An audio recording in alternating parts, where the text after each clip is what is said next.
اعوذ باللہ من الشیطان الرجیم بسم اللہ الرحمن الرحیم اللہم صلی علی محمد وعلی آل محمد. ڈیئر اسٹوڈنٹس اینڈ فرینڈ، السلام علیکم ورحمۃ اللہ. آج کا ٹاپک ایک دوسرے سے بالکل ملا ہوا ہے، یعنی کہ فارگیونیس اینڈ برادرہڈ، درگزر اور بھائی چارہ. دیکھیے، درگزر کیے بغیر محبت رواج نہیں پاتی اور بھائی چارہ یا اخوت قائم نہیں ہو سکتی، یعنی ان دونوں کا آپس میں گہرا تعلق ہے. درگزر کرنا یا معاف کرنا یہ کتنا بڑا عمل ہے، اور اس عمل کی اللہ رب العزت کی بارگاہ میں کتنی قبولیت اور اس عمل کو کتنا شرف حاصل ہے، ہم رسول کریم صلی اللہ علیہ وآلہ وسلم کی زندگی کے ایک واقعے سے اس کو جان سکتے ہیں.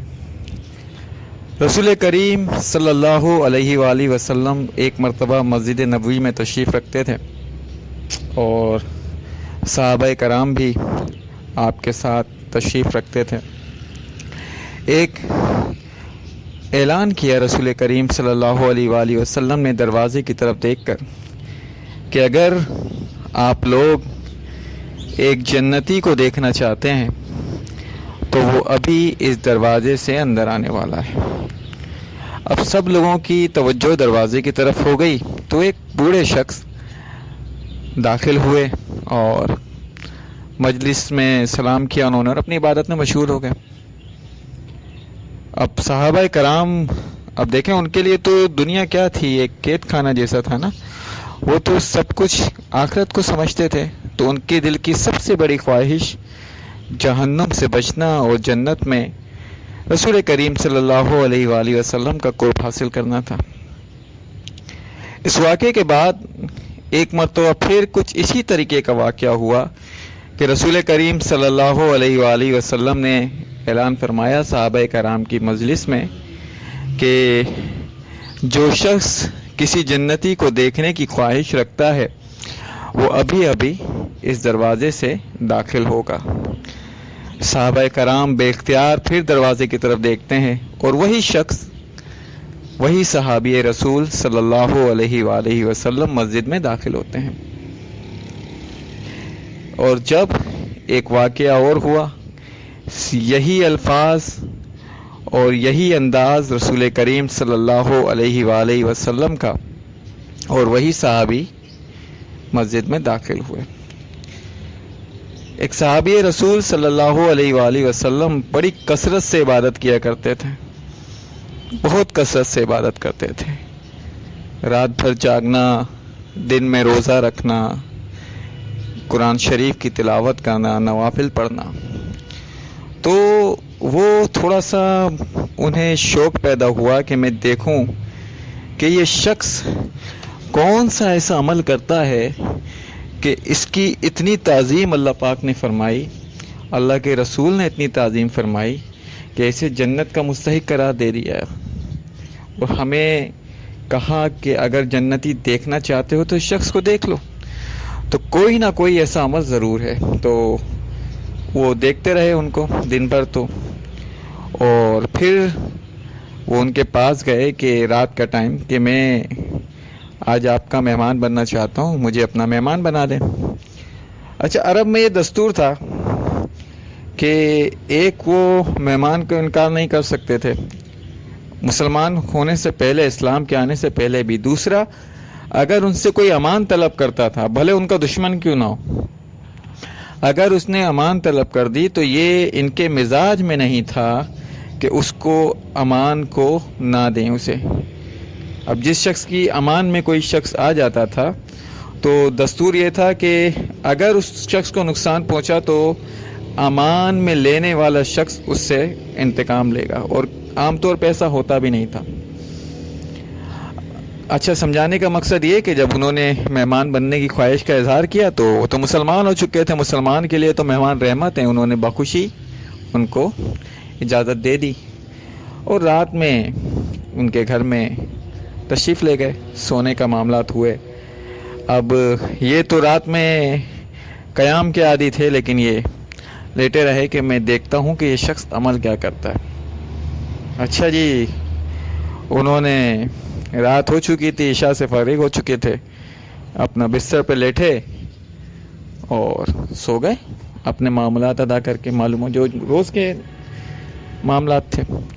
اب یہ شخص پوری رات، یہ صحابی رسول صلی اللہ علیہ وآلہ وسلم جاگتے رہے کہ یہ اب اٹھیں گے، اب اٹھیں گے، اب اٹھیں گے، لیکن ایسا کچھ بھی نہیں ہوا۔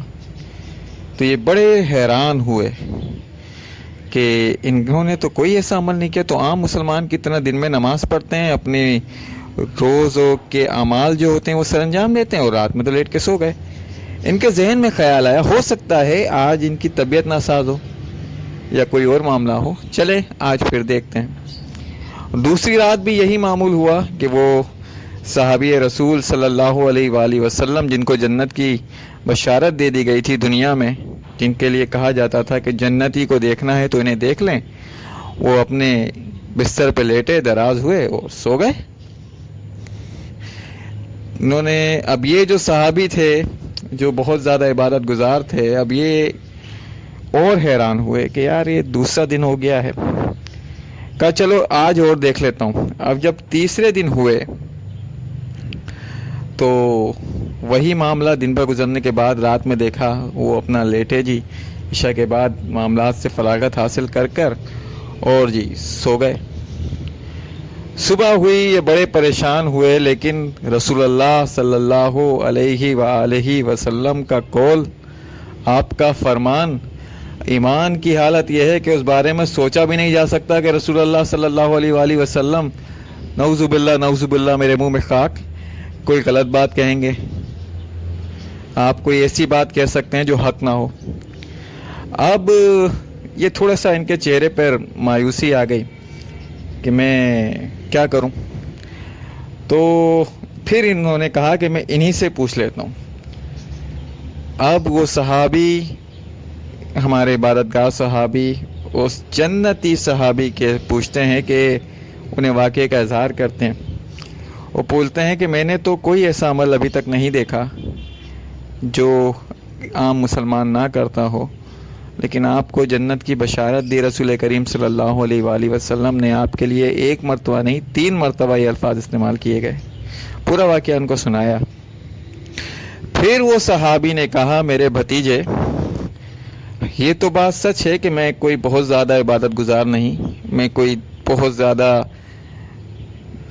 صدقہ و خیرات کرنے کا نہیں اہتمام ہوتا، یا کوئی بہت زیادہ نوافل کا اہتمام نہیں کر پاتا، لیکن ایک عمل ایسا ہے جو میں ہر رات کر کے سوتا ہوں۔ اب یہ بڑے متجسس ہوئے کہ ایسا کون سا عمل ہے جو ان سب سے اوپر ہے۔ کہا کہ میں رات کو سونے سے پہلے سب کو معاف کر کے سوتا ہوں، ہر ایک کے لیے اپنا دل صاف کر کے سوتا ہوں۔ تو عفو و درگزر، معاف کرنے کی اہمیت آپ صحابی رسول صلی اللہ علیہ وآلہ وسلم کے اس عمل سے جان سکتے ہیں کہ اس ایک عمل کی بدولت اللہ رب العزت نے ان کو وہ شان عطا فرمائی کہ رسول کریم صلی اللہ علیہ وآلہ وسلم 3 بار ان کے آنے سے پہلے ان کے جنتی ہونے کا اعلان کیا۔ اچھا جی، یہ تو تصویر کا ایک رخ ہے، یہ تو ایک شخص کا عمل ہے۔ اب اگر کوئی گروہ ہو، آپس میں لڑ بیٹھیں یا کوئی تنازع ہو جائے تو اس کے بارے میں کیا حکم ہے؟ اللہ پاک قرآن کریم فرقان حمید کی سورہ حجرات کی آیت نمبر 9 اور 10 میں فرماتے ہیں، اور اگر مومنوں میں سے کوئی 2 فریق آپس میں لڑ پڑیں تو ان میں صلح کروا دو، اور اگر ایک فریق دوسرے پر زیادتی کرے تو زیادتی کرنے والے سے لڑو یہاں تک کہ وہ اللہ کے حکم کی طرف لوٹ آئے۔ پس جب وہ لوٹ آئے تو دونوں فریقوں میں عدل کے ساتھ صلح کرا دو اور عدل سے کام لو، بے شک اللہ عدل کرنے والوں کو پسند کرتا ہے۔ مومن تو آپس میں بھائی بھائی ہیں، تو اپنے دو بھائیوں میں صلح کرا دیا کرو، اور اللہ کی نافرمانی سے بچو تاکہ تم پر رحمت کی جائے۔ دیکھیے، معاملات ایک دوسرے سے الجھ پڑنا یہ ہمارے انسان کے اندر ہے نا۔ ہر انسان دوسرے سے رنجش بھی ہو جاتی ہے، ہمارے گھروں میں ہمارے معاملات ہو جاتے ہیں ہمارے بہن بھائیوں کے ساتھ، لیکن آپ کے ساتھ جو لوگ موجود ہیں انہیں کیا عمل کرنا ہے؟ انہیں اسی طرح اگر دو فریق آپس میں لڑ پڑیں تو ان میں صلح کرا دینی ہے۔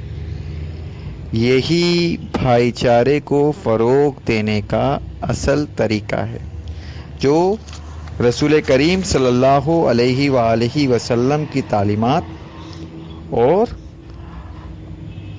قرآن کے عین مطابق ہے۔ دیکھیے، عام طور پر حالات خراب اس طرح ہوتے ہیں کہ کوئی ایک دوسرے کے بارے میں کوئی غیبت کر دیتا ہے یا بدگمانی کر دیتا ہے اور آپس میں فساد پیدا کر دیتے ہیں۔ سورہ حجرات کی آیت نمبر 6 میں اللہ پاک فرماتے ہیں، اے مومنو، اگر کوئی فاسق تمہارے پاس کوئی خبر لے کر آئے تو خوب تحقیق کر لیا کرو، ایسا نہ ہو کہ تم کسی قوم کو نادانی سے نقصان پہنچا دو، پھر تمہیں اپنے کیے پر نادم ہونا پڑے۔ اس آیت میں فرمایا گیا کہ مسلمانوں کو کسی خبر کے حوالے سے جو اپنے بھائی کے مطابق ہو، اپنے محلے داروں کے متعلق ہو، یا کسی ایک فرقے کے متعلق ہو، یا کسی دوسری قوم کے ہی متعلق کیوں نہ ہو، اگر آپ نے اپنے معاشرے میں بھائی چارے کو فروغ دینا ہے، عفو و درگزر کو قائم کرنا ہے، اللہ کی زمین پر اللہ کا قانون قائم کرنا ہے، تو اس آیت میں فرمایا گیا کہ مسلمان کو کسی خبر کے حوالے سے کوئی فیصلہ کرنے سے قبل اس خبر کی صداقت کی تحقیق کر لینی چاہیے۔ مضمون کے اعتبار سے اس آیت کا تعلق سورت کے پہلے حصے سے ہے اور دوسرے حصے سے بھی۔ اس خصوصیت کی حامل آیات برزخی آیات کہلاتی ہیں۔ ٹھیک ہے جی۔ رسول کریم صلی اللہ علیہ وآلہ وسلم کی شان ایسی ہے کہ آپ اپنی نبوت کے اعلان سے پہلے بھی صادق اور امین مشہور تھے۔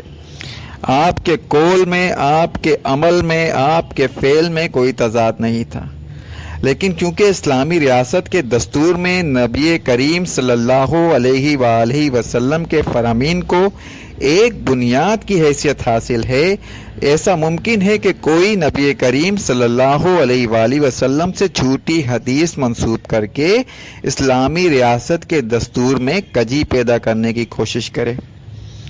اب یہاں تک کہ اس چیز سے بچنے کے لیے ایک علم الرجال، یعنی کہ احادیث کو جمع کرنے کے لیے ایک علم الرجال بھی بنایا گیا، یعنی ان ہزاروں اشخاص کی زندگیوں کا جائزہ لیا گیا جن کے نام کی احادیث کے راویوں کی فہرست میں آتے ہیں، اور اس میں رجال کے عنوان سے ایک بہت بڑا علم اور فن وجود میں آیا۔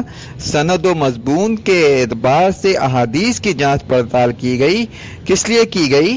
کہ ملت اسلامیہ کی شیرازہ بندی ہو سکے۔ ٹھیک ہے، کسی اطلاع پر یقین کر کے رائے قائم کرنے سے قبل تحقیق کرنی ہے اگر آپ نے اپنے معاشرے میں بھائی چارے کو فروغ دینا ہے۔ رسول کریم صلی اللہ علیہ وآلہ وسلم کا ارشاد پاک ہے، ایک شخص کے جھوٹا ہونے کے لیے کافی ہے کہ جو کچھ سنے اسے بلا تحقیق آگے بیان کر دے۔ ٹھیک ہے جی، تو ایسا کرنے والا فاسقوں میں داخل ہو جائے گا میرے بھائی۔ اچھا جی، اب بھائی چارہ کیسے فروغ پائے گا اس کو بھی سمجھ لیجئے۔ آپ جانتے ہیں نا کہ اللہ کے رسول کا فرمان ہے کہ مومن ایک دوسرے کے لیے عمارت کی مانند ہے، جس کا ایک حصہ دوسرے حصے کو تقویت دیتا ہے۔ پھر آپ صلی اللہ علیہ وآلہ وسلم نے ایک ہاتھ کی انگلیاں دوسرے ہاتھ کی انگلیوں میں ڈال کر دکھایا کہ مسلمانوں کو ایسا ہونا چاہیے۔ مسلمانوں میں اخوت کا، بھائی چارے کا رشتہ ایسا ہونا چاہیے۔ پھر وہ ایک مشہور و معروف حدیث ہے کہ تمام مسلمان جسد واحد کی طرح ہیں، یعنی کہ ایک جسم کی طرح ہیں۔ اگر اس کی آنکھ دکھے گی تو سارا جسم درد محسوس کرتا ہے، اسی طرح اگر اس کے سر میں تکلیف ہو تو بھی سارا جسم تکلیف میں شریک ہوتا ہے۔ قسم ہے اس ذات پاک کی جس کے قبضے میں میری جان ہے، کوئی بندہ سچا مومن نہیں ہو سکتا جب تک وہ اپنے بھائی کے لیے بھی وہی پسند نہ کرے جو اپنے لیے پسند کرتا ہے۔ تو بھائی چارہ صرف زبانی کلامی باتیں کرنے سے قائم نہیں ہوگا۔ جب تک آپ اپنے بھائی کے لیے وہ پسند نہیں کرتے جو آپ اپنے لیے پسند کرتے ہیں تو آپ سچے مومن ہی نہیں ہو سکتے، تو پھر بھائی چارہ کیسے فروغ دیں گے؟ اچھا، ایک حدیث اور سن لیجئے۔ مسلمان کا بھائی ہے، نہ اس پر ظلم کرتا ہے نہ اسے دشمن کے حوالے کرتا ہے، جو اپنے بھائی کی ضرورت پورا کرنے میں لگ جاتا ہے اللہ رب العزت اس کی حاجت روائی اپنے ذمہ لے لیتے ہیں۔ جو کسی مسلمان کی تکلیف کو دور کرتا ہے اللہ قیامت کے دن اس کی تکلیف کو دور فرما دے گا، اور جو کسی بھائی کی پردہ پوشی کرے گا اللہ رب العزت قیامت کے دن اس کی پردہ پوشی کرے گا۔ سبحان اللہ۔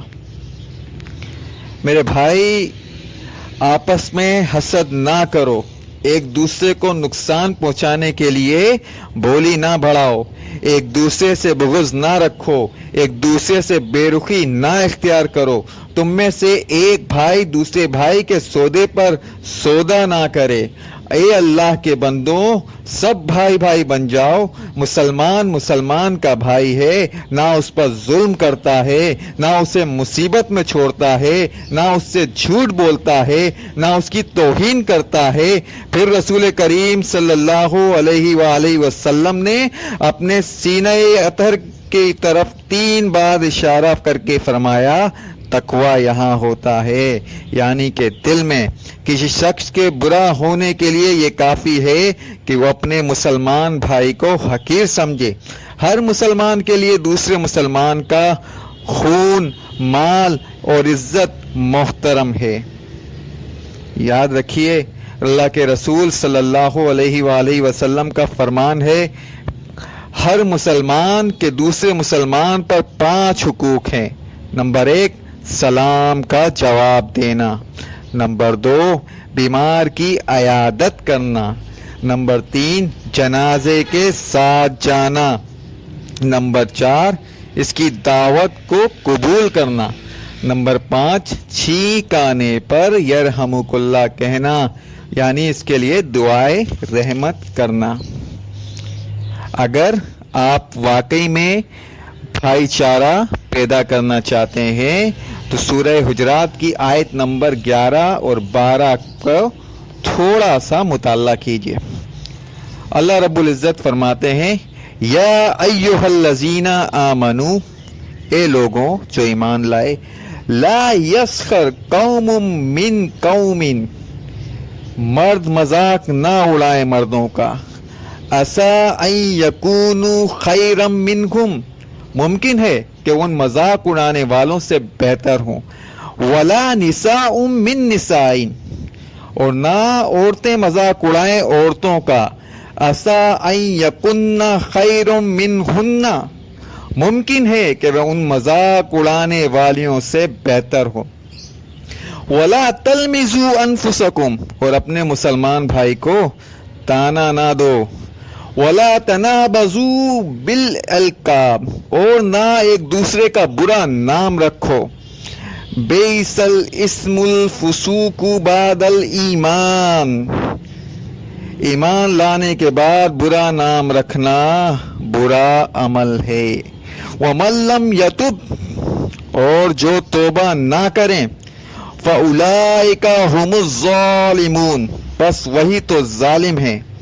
یا ایھا الذین آمنو، اے لوگوں جو ایمان لائے، اجتنبوا، یا ایھا الذین آمنوا اجتنبوا کثیرا من الظن، اے لوگوں جو ایمان لائے بہت گمان کرنے سے بچو، ان بعد الظن اسم، بے شک بعض گمان گناہ ہے، ولا تجسسوا، اور کسی کے بارے میں تجسس نہ کرو، ولا تجسسوا، ولا یغتب بعضکم بعضا، اور نہ تم میں سے کوئی کسی کی غیبت کرے، ایحب احدکم، کیا تم میں سے کوئی پسند کرے گا، ان یاکل لحم اخیہ میتا، کہ وہ اپنے مرے ہوئے بھائی کا گوشت کھائے، فکرہتموہ، تو یہ تو تمہیں بہت برا لگا، واتقوا اللہ، اور اللہ کے نافرمانی سے ڈرتے رہو، ان اللہ تواب الرحیم، بے شک اللہ توبہ کا قبول کرنے والا ہے۔ ان آیات میں ان مجالسی برائیوں سے روکا گیا جو آپ کے بھائی چارے یا اخوت کی سب سے بڑی دشمن ہے، جن کی وجہ سے دو افراد یا دو گروہ میں محبت اور الفت کمزور پڑ جاتی ہے، نفرت و عداوت کا آغاز ہو جاتا ہے، اور بعض اوقات دشمنی ایسی شدت اختیار کر جاتی ہے کہ فتنہ و فساد کی آگ بھڑک اٹھتی ہے۔ اس آیت میں یعنی آیت نمبر 11 میں جہاں سے ہم نے اس کا شروع کیا تھا، 3 ایسی مجلسی برائیوں سے منع کیا گیا جو آمنے سامنے کی جاتی ہیں، ہر اعتبار سے شر ہیں، اور آیت نمبر 12 میں یعنی یا ایھا الذین آمنو، گمان کرنے کو جس میں منع کیا گیا، اس میں ایسی 3 برائیوں سے روکا گیا جو کسی کی عدم موجودگی میں کی جاتی ہیں۔ البتہ ان میں نقصان اور شر کے پہلو کے ساتھ ساتھ بعض اوقات خیر کا پہلو بھی ہو سکتا ہے۔ آیت نمبر 11 میں حسب ذیل 3 برائیوں کی ممانعت ہے۔ سب سے پہلی بات، کسی کا مذاق اڑانا۔ مذاق کسی کی صورت، عیب، لباس یا کام کا اڑایا جاتا ہے۔ مذاق گفتگو سے ہنس کر، نقل اتار کر، کسی کی طرف اشارہ کر کے، کسی کے عیب کی طرف دوسروں کو متوجہ کر کے اڑایا جاتا ہے۔ یہ گھٹیا حرکت اس وقت کی جاتی ہے جب کسی کو رنگ و نسل، جسمانی عیب، گفتگو، لباس، پیشے وغیرہ کی وجہ سے کمتر سمجھا جاتا ہے۔ کہاوت ہے کہ تلوار کے زخم مدمل ہو سکتے ہیں، لیکن زبان کا زخم مدمل نہیں ہو سکتا۔ مذاق اڑانا بعض اوقات کسی کے دل پر ایسا کاری زخم لگا جاتا ہے جو مدتوں یاد رکھا جاتا ہے اور وہ کبھی بھی ختم نہیں ہو پاتا۔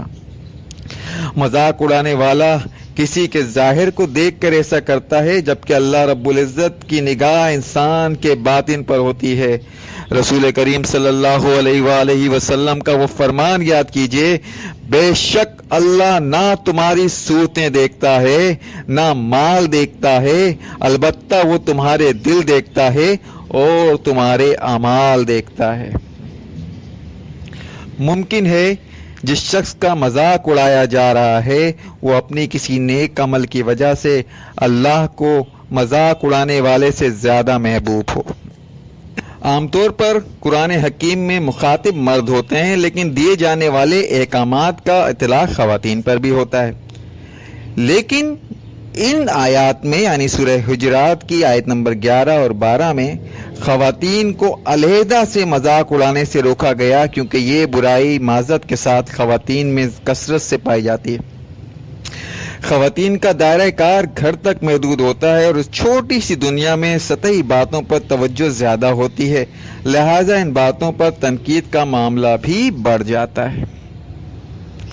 اس آیت سے مفہوم لینا درست نہیں کہ مرد مردوں کا مذاق نہ اڑائیں، البتہ عورتوں کا اڑا سکتے ہیں، تو میرے بھائی ایسا نہیں ہے، اور عورتیں عورتوں کا مذاق نہ اڑائیں لیکن مردوں کا اڑا سکتی ہیں۔ بھائی جان، ہمارے دین میں اس کی اجازت ہی نہیں کہ عورتیں اور مرد مخلوط محافل میں شریک ہو کر ایک دوسرے سے بے تکلف ہوں اور نوبت ہنسی مذاق تک جا پہنچے۔ ہو سکتا ہے آپ میری اس بات کے بعد مجھے نیرو مائنڈڈ سمجھیں، لیکن بھائی آپ کا دین آپ کو یہی سکھاتا ہے۔ کسی کو تانا دے کر اس پر الزام لگا کر اسے شرمندہ نہیں کرنا چاہیے۔ اپنوں کو تانا دو گے تو حقیقت میں اپنی ہی ملت کو داغدار کر رہے ہوگے۔ کسی شخص یا گروہ کا ایسا نام رکھنا جسے ناگوار محسوس ہوتا ہے. میں نام نہیں لوں گا کسی ایک خاص گروپ کا، لیکن ہم خود اپنے اعمال پر نظر ڈالیں کہ ہم کچھ لوگوں کو، کچھ خاص لوگوں کو کس نام سے اور کس طریقے سے پکارتے ہیں. کیا یہ عادت ہم میں نہیں پائی جاتی؟ کیا ہم اللہ کے رسول کی نافرمانی نہیں کر رہے؟ کیا ہم قرآن کی صریحاً نافرمانی نہیں کر رہے؟ اللہ پاک مجھے اور آپ سے اس گناہ کو دور رکھے. اچھا، سوء ظن یعنی برا گمان کرنا. انسان کی رائے محض گمان پر نہیں بلکہ ٹھوس حقائق کی بنیاد پر ہونی چاہیے. کسی شخص کے ساتھ معاملے کا آغاز حسن ظن سے کرنا چاہیے. سوء ظن بعض اوقات غلط فہمیوں کا سبب بن جاتا ہے اور انسان سے افسوسناک اقدامات تک کروا دیتا ہے. البتہ بعض معاملات میں سوء ظن کے جواز کی صورت بنتی ہے. کس صورت میں بنتی ہے؟ کسی شخص یا گروہ کے معاملات، کردار اور سرگرمیوں میں ناپسندیدہ علامات اتنی واضح ہوں کہ حسن ظن کا امکان ہی نہ رہے. ایسے معاملات جن کا براہ راست علم نہ ہو لیکن ان کا فیصلہ کرنا ضروری ہو. اب یہ فیصلہ بالواسطہ علم و شہادتوں کی بنیاد پر گمان غالب کے ساتھ کیا جائے. مثلا کسی جج کا کسی شخص کو جرم کا مرتکب قرار دے کر سزا دینا. اب ظاہر ہے وہ خود تو وہاں موجود نہیں تھا، لیکن شہادتیں اس کے خلاف آئیں. اس سب چیزوں سے امکانات ظاہر ہو گئے کہ واقعی یہ مجرم ہے. اچھا، آج کل کے معاشرے میں بھائی چارے کے فروغ میں سب سے بڑی رکاوٹ ہے تجسس کرنا، یعنی کہ تہمیں لگا رہنا. عام طور پر کسی کے ساتھ حسد، بغض، دشمنی یا دنیاوی معاملات میں مسابقت کی وجہ سے اس کے نجی و ذاتی معاملات کو جاننے کی کوشش کی جاتی ہے تاکہ اس کو بدنام کیا جائے یا نقصان پہنچایا جائے. بعض لوگ بلا وجہ بلا مطلب پڑوسیوں، رشتہ داروں یا کسی بھی شخص کے معاملات میں دخل اندازی کرنے کے لیے اس کی توہ میں یا اس کے تجسس میں لگے رہتے ہیں، اور بعض اوقات کسی کو بلیک میل کرنے کے لیے اس کے ذاتی معاملات کو کھوج کر کریٹ کی جاتی ہے، پھر اس کی تشہیر کی جاتی ہے یا اسکینڈل کھڑا کر دیا جاتا ہے. اس برائی سے مسلمانوں کو روکا گیا. اللہ کے رسول صلی اللہ علیہ وآلہ وسلم نے ارشاد فرمایا، مسلمانوں کے پوشیدہ حالات کی کھوج نہ لگایا کرو. جو شخص مسلمانوں کے عیوب ڈھونڈنے کے در پہ ہو جائے گا، اللہ اس کے در پہ ہو جائے گا، اور اللہ جس کے در پہ ہو جائے گا اس کے گھر میں رسوا کر کے چھوڑتا ہے، یعنی کہ اس کی رسوائی تو طے ہے. البتہ بعض صورتوں میں تجسس کی اجازت بھی ہے. اب وہ کون سی صورتیں ہیں دیکھ لیجئے. کسی بھائی کی مدد کرنے کی نیت سے اس کے حالات جاننے کی کوشش کرنا، رعایا کے مسائل حل کرنے کے لیے ان کی مشکلات جاننے کی کوشش کرنا.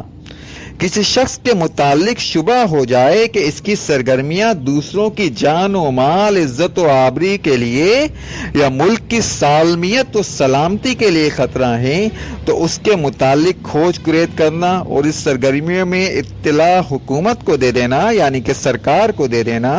حکومت بذات خود بھی ایسے مشتبہ افراد کی سرگرمیوں کی نگرانی کر سکتی ہے.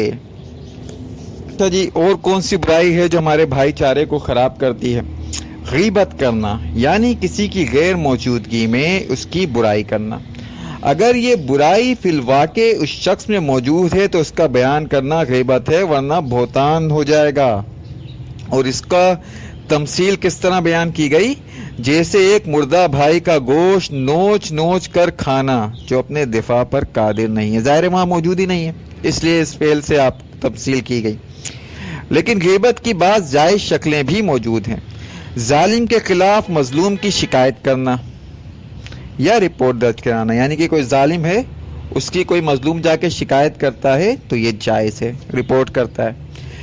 اصلاح کی نیت سے کسی کی برائی ایسے شخص یا ادارے کے سامنے بیان کرنا جو اس کی اصلاح کی کوشش کر سکتا ہو. عدالت میں کسی کے خلاف گواہی دینا تاکہ عدالت درست فیصلے تک جا پہنچے. اب یہ نہیں کہ آپ گواہی چھپا رہے ہیں، گواہی نہیں چھپا سکتے آپ، حق بات کو آپ نہیں چھپا سکتے. آپ یہ بولیں نہیں یہ تو غیبت ہو جائے گی. ارے بھائی یہ غیبت نہیں ہے. ایسے افراد کے بارے میں تجسس کرنا، اگر ان میں کوئی برائی ہے تو تحریر کرنا جن کا نام کسی حدیث کے راویوں کی فہرست میں آتا ہے، تاکہ کسی حدیث کے مقام و مرتبے کا صحیح تعین کیا جا سکے. علم الرجال یا اسم الرجال یہ وہی علم ہے کہ تمام راویوں کے بارے میں ان کی زندگیوں کو کھنگالا گیا. تو یہ بھی تو آپ دوسرے کی ٹوہ میں لگ رہے تھے، لیکن اس کا مقصد نیک تھا، اور اس میں بھی غیبت ہو گئی کہ آپ نے کیا کیا جی، اس میں وہ برائی تھی اس کو ظاہر کر دیا. تو اس کی اجازت ہے، کیونکہ اس سے شر پھیلنے کا اندیشہ ہے. ایک آدمی جھوٹا راوی ہے، وہ جھوٹ بولتا ہے، اس نے کوئی حدیث کر دیا، اب اس کو بیان کیا جائے گا تو اس کا جو عمل ہے وہ ایک شخص کو نقصان نہیں دے گا، پوری امت کو نقصان دے گا. بالکل اسی طرح کسی آدمی نے کہیں نکاح کی نسبت قائم کرنی ہو، کسی کے ساتھ کوئی معاہدہ کرنا ہو، کسی کے پڑوس میں آباد ہونا ہو، کسی کو امانت دینی ہو، تو ایسے آدمی کے متعلق آدمی کا عیب محض اس نیت سے بتانا کہ وہ لا علمی کی وجہ سے دھوکہ نہ کھا جائے. کوئی شخص بددیانت ہو اس کے بارے میں بتانا کہ وہ اس کے ساتھ کاروبار کر کے نقصان نہ